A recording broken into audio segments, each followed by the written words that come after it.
Wyobraź sobie Malbork, najpotężniejszą twierdzę średniowiecznej Europy. Kamienne mury, czerwone cegły, chód kaplicy świętej Anny, wartownicy stojący po dwóch stronach bramy. A teraz wyobraź sobie, że w samym sercu tej twierdzy jest człowiek Jagiełły, rycerz, szlachcic, obywatel państwa zakonnego.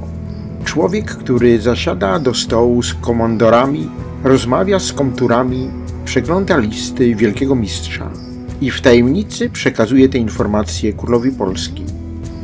Dziś opowiem wam historię Jana Surwiły, człowieka, który przez lata prowadził najbardziej ryzykowną grę w Europie.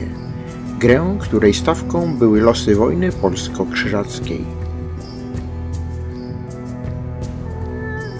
Jan Surwiło nie był biedakiem, który szukał szczęścia na wojnie. Był synem zamożnego Litwina, Tomasza Surwiły, który w drugiej połowie XIV wieku osiedlił się na terenach państwa zakonnego.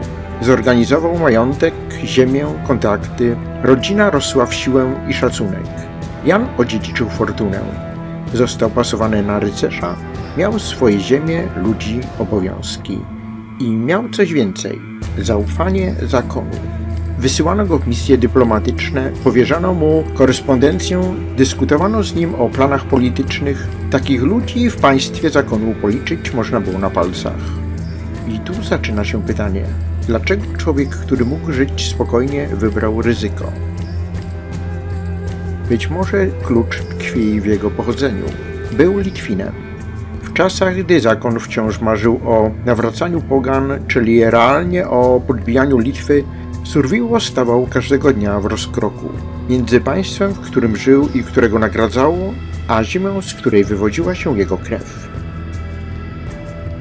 Kiedy Jagiełło połączył Polskę i Litwę, powstało nowe polityczne centrum, a Surwiło znalazł się na jego trajektorii.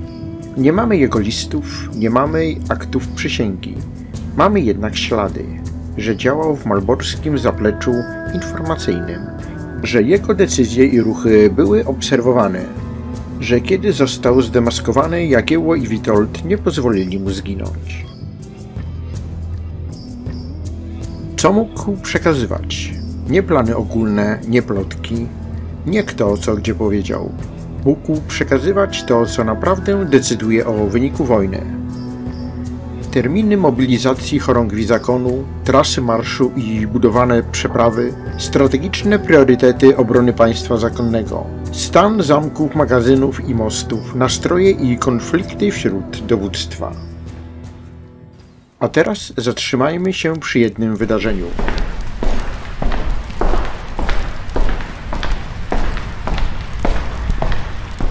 Brud na Drwęcy zabezpieczony.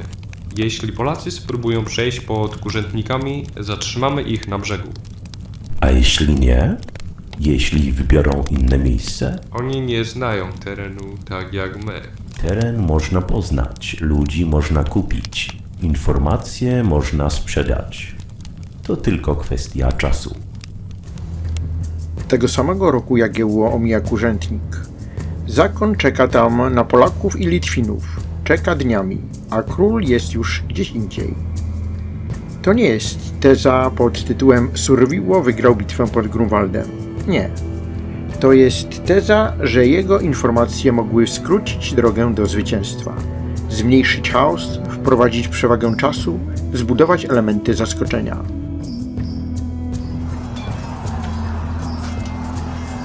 Grunwald wygrały zwycięskie szarże, decyzje dowódców i siła armii, ale wygrano go też informacją. Wojny wygrywa się przede wszystkim ciosem. Profesor Grzegorz Białuński z Uniwersytetu w Olsztynie podkreśla, że to zapewne najbardziej wiarygodny i jednoznaczny przypadek, gdy rycerz z państwa zakonnego stanął w opozycji do krzyżaków i co najważniejsze nie dał po sobie tego poznać. Wielki mistrz Henryk von Plauen był człowiekiem twardym. Choć przyszedł do władzy po Grunwaldzie, to on odbudował obronę Malborka i to on zdemaskował Surwiłę. Nie wiemy jak dokładnie. Może przechwycono listy? Może ktoś doniósł? Może Plauen po prostu umiał patrzeć ludziom w oczy. Nie wiemy, co stało się później. Surviło uciekł. Zakon konfiskuje cały jego majątek. Jagiełło i Witold przyjmują go pod ochronę. Von Plauen śle listych do Krakowa.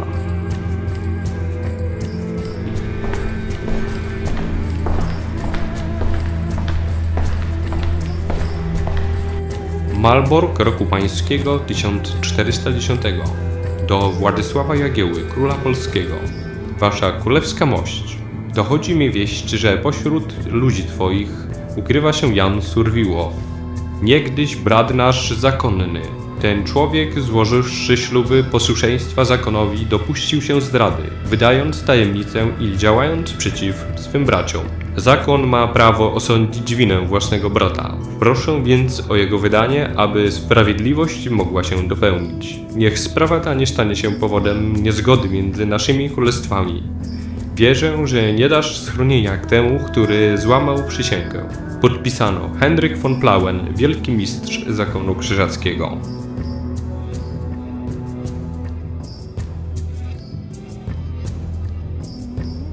Jan Surviło był symbolem, że wielkie wojny nie rozgrywają się tylko na polach bitew, że polityka to sieć ludzi, lojalność i ryzyka, że człowiek może zmienić bieg kampanii i że cena jest zawsze taka sama. Malbork mógł być twierdzą nie do zdobycia, ale nawet najgrubsze mury nic nie znaczą, jeśli drzwi otwiera się od środka. Zanim jednak skończymy, jest w tej historii jeszcze jeden cień. Cień, który pojawił się później, ale na tej samej ziemi, wśród tych samych murów, tego samego konfliktu, tej samej gry pozorów. W literaturze polskiej istnieje postać, która stała się symbolem zdrady koniecznej. Zdrady jako broni, zdrady jako ceny wolności. Konrad Wallenrod, bohater poematu Adama Mickiewicza, rycerz, który wychowany przez zakon wraca do niego jako wróg.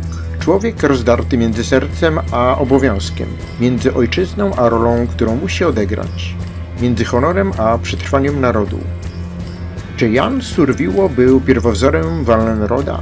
Nie, ale ich losy dotykają tego samego rdzenia. Konrad Wallenrod zdradza zakon po to, by Litwa mogła żyć. Jan Surviło przekazuje informacje Jagiele, by zatrzymać ekspansję zakonu na wschód. To jest ta sama logika półmroku.